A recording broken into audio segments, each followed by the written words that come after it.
क्षिप्रं शिरगाळे वन्दुन्नै चेवित् ब्राह्मे प्रभाते उत्थाय आगता उपासनायैते உன் பொற்றாமரையடியே போற்றும் பொருள் கேளாய் ஸ்வர்ணகமலே தே சரணே சேவனாய ஸ்ருணுகிமுத்திஷ்ய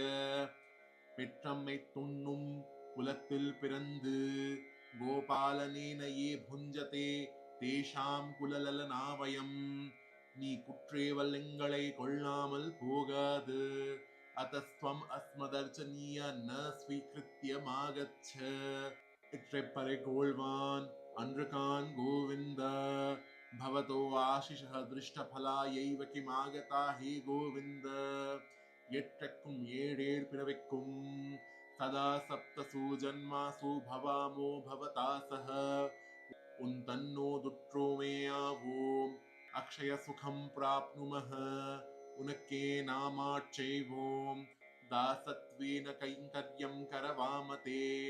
மற்றேனம் காமங்கள் மாற்று அஸ்மாகம் இதர விஷயாந்தர ஸ்பிருஹாம் நிவர்த்தய ஏலோரெம்பாவாய் ஏலோரெம்பாவாய் ஆகச்சத ஸ்ரீவ்ரதம் பாலயேம श्रीव्रतं पालयेम।